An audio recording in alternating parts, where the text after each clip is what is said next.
Hello. Here doing my second vlog. So I'm going to be looking at Hughes 7 questions, and the test I'm going to be looking at is Eiken, as I mentioned before in my previous post. For those of you who do not know what Eiken is, basically it's a standardized proficiency test that is recognized in approximately 400 universities and educational institutions in North America, Australia, and throughout the world, etc. This is from the Eiken website. And actually, Eiken is given in two stages. The first stage is a paper and pencil test that evaluates reading, listening, and writing ability. And the second stage is a speaking test in the format of face-to-face interview. And an examinee must pass both stages of the grade in order to receive certification. The second stage is not given for the two lower levels, Eiken grades 4 and 5, which are the lowest. However, this year, they now have an optional speaking test for people for these grades 4 and 5. And just letting you know, grades 4 and 5 are the lowest, and then grade 1 would be the highest. And from after grade 3, there's pre-2, 2, pre-1, and then 1. So those are the grade levels, and it's as Hughes actually mentioned in the textbook. This test is is similar to the Cambridge Certificate of Proficiency in English Examination, CPE. So it's a generalized English proficiency test. It's not based on any specific occupation or job. And so this can be, and this is a quote, and I'm using the Kindle version, so this is Kindle location 206 to 208, I think, chapter 3, proficiency test, paragraph 3. And so this can be relied on by potential employers to make fair comparisons between candidates from different institutions in different countries.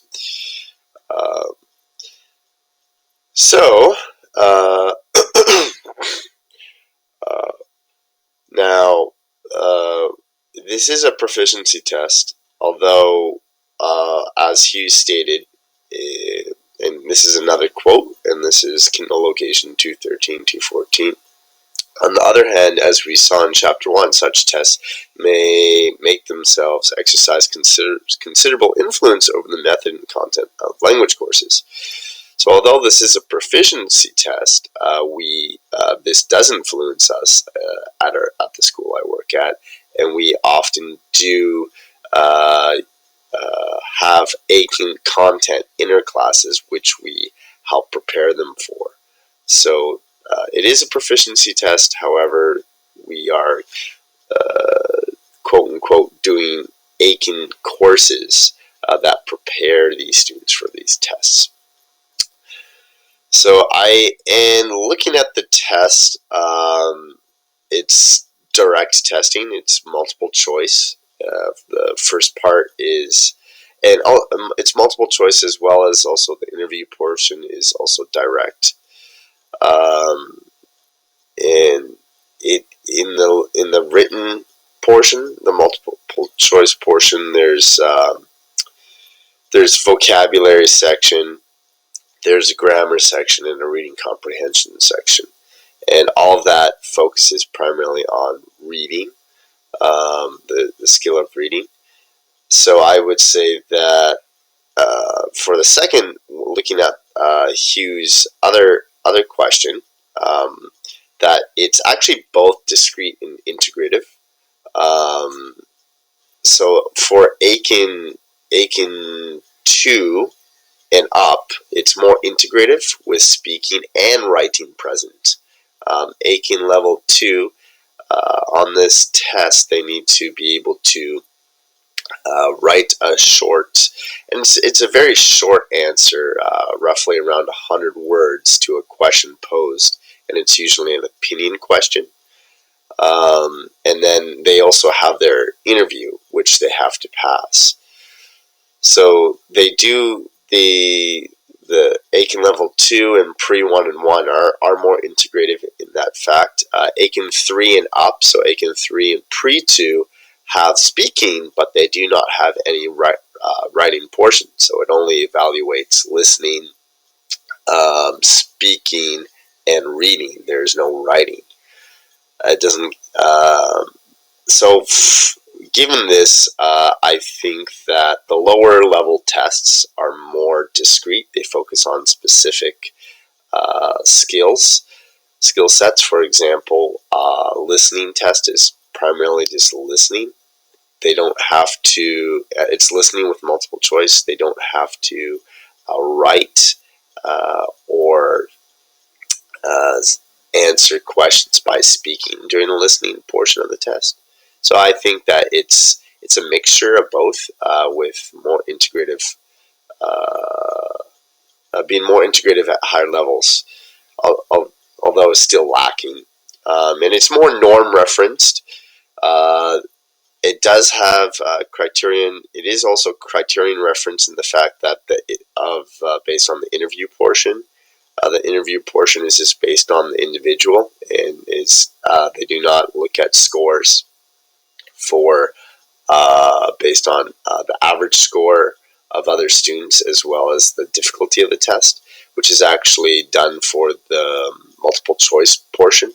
The written, the the pencil and paper portion is norm referenced. So the passing, it's a pass or fail on this test. So essentially, the pass or fail is set up by looking at, okay, what is what is the difficulty on this test, and more difficult tests will have low. It'll be easier to pass, and easier tests will be will need a higher mark to pass, essentially. So yeah, as for subjectivity and objectivity, only the interview portion is subjective. The multiple choice portion is completely objective.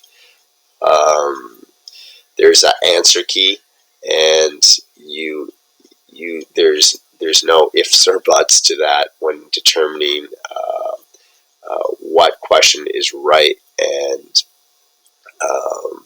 when it comes to answering correcting the multiple choice section. So now, as for communication, the test does have communication, but as mentioned before, it does so in a very limited fashion, with only a small part of the test involving speaking. And actually, I actually went on the website and looked at the length of the test, the speaking part. And for Eiken 3, it's 5 minutes. Eiken Pre-2, it's 5 minutes. It doesn't get to Eiken 2. Eiken 2 is 6 minutes, Pre-1, 7 minutes, and Eiken Grade 1, 8 minutes. So out of a test that takes hours to do, for speaking, and I think speaking is a huge part of communication, it doesn't get until Eiken level 1, which is the highest level, that they only have to do 8 minutes of communication. The test does, I will say, it does evaluate a huge portion on listening. However, it's severely lacking on the speaking portion. And as I mentioned before, these interviews are often rehearsed, making them more unauthentic than what they already are.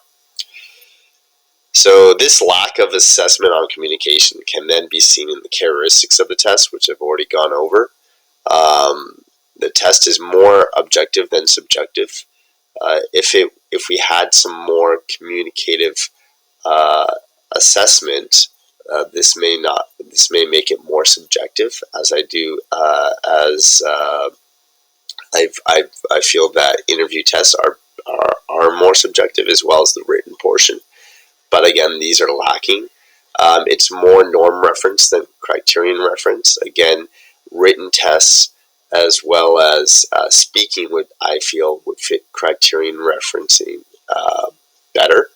Uh, and it's more discrete than integrative, which is odd, since integrative tests, as Hughes mentions in the textbook, fit well with the role of proficiency tests.